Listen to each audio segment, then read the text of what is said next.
Salut, bienvenue sur la chaîne YouTube de The French Experience. Je m'appelle Doriane et aujourd'hui, ensemble, nous allons lire l'histoire Le loup et les sept chevreaux. C'est une histoire basée sur le conte des frères Grimm et illustrée par Olivier Huette.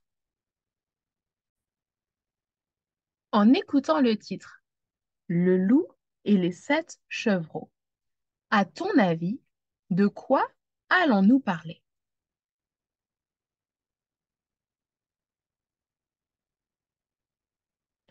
Commençons. Il était une fois une maman chèvre qui habitait avec ses 7 enfants loin du village. Un jour, elle leur dit, je vais faire des courses. Restez sages et n'ouvrez à personne. Un méchant loup habite dans la forêt. Il ne faut surtout pas le laisser entrer. Promis, maman, répondirent les petits chevreaux. Le loup vit la chèvre partir et s'approcha de la maison. Il frappa à la porte et dit, ouvrez-moi vite, je suis votre maman. Mais les petits chevreaux répondirent, non, tu n'es pas notre maman. Elle a une voix toute douce. Toi, tu as une grosse voix. Tu es le loup. Va-t'en. Alors, le loup se rendit au village et vola un pot de miel chez l'épicier. Il avala tout le pot et revint frapper à la porte des petits chevreaux. Avec une voix toute douce, il dit, je suis votre maman. Ouvrez-moi vite. Mais il avait posé sa patte contre le carreau de la fenêtre.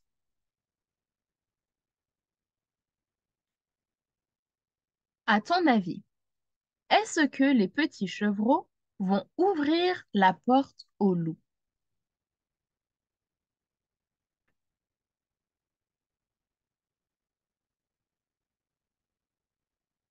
Et les petits chevreaux répondirent, non, tu n'es pas notre maman.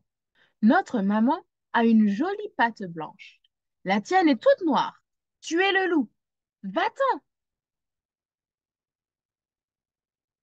Le loup courut de nouveau au village et vola de la farine au boulanger. Il en couvrit ses pattes et retourna chez les chevreaux. Mes petits, je suis votre maman, ouvrez-moi vite, dit-il. Et comme il avait une voix toute douce et les pattes toutes blanches, les chevreaux ouvrirent la porte.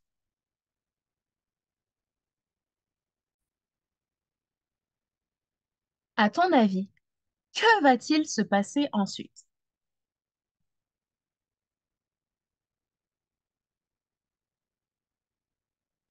Lorsqu'ils virent le loup, ils se cachèrent dans la maison.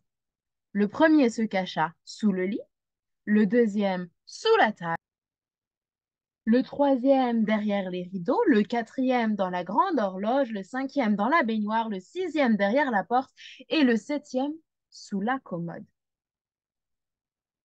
Mais le loup les trouva et les dévora tous, sauf celui qui était caché dans la grande horloge. Un peu plus tard, quand la chèvre rentra, elle trouva la porte ouverte. Où êtes-vous, mes enfants? Cria-t-elle. Alors, le petit chevreau qui était au fond de l'horloge sortit et lui raconta tout ce qui était arrivé.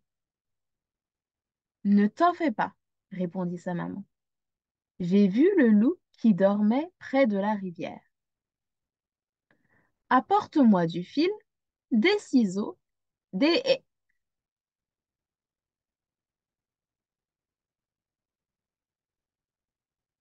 Apporte-moi du fil, des ciseaux et des aiguilles et suis-moi. Ils trouvèrent en effet le loup endormi près de la rivière.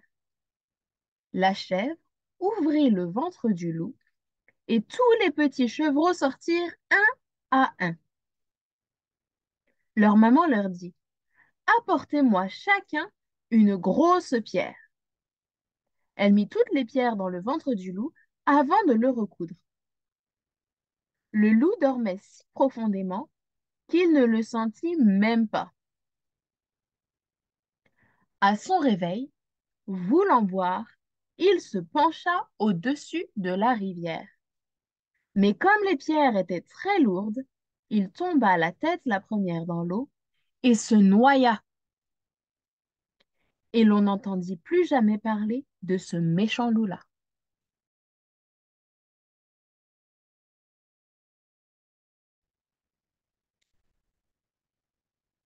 À ton avis, quelle est la morale ou la leçon de ce conte?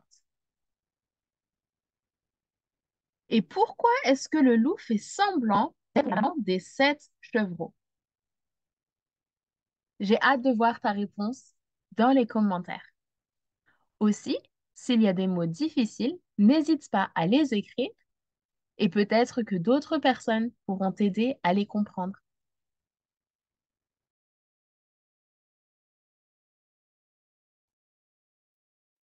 Merci d'avoir regardé cette vidéo. Avec l'aide de tes parents, n'hésite pas à laisser un commentaire pour répondre à mes questions. Tu peux aussi partager cette vidéo avec tes amis ou la regarder à nouveau. Thank you for watching this video. With your parents' help, feel free to comment and answer my questions. You can also watch this video again with your friends or simply share it with them.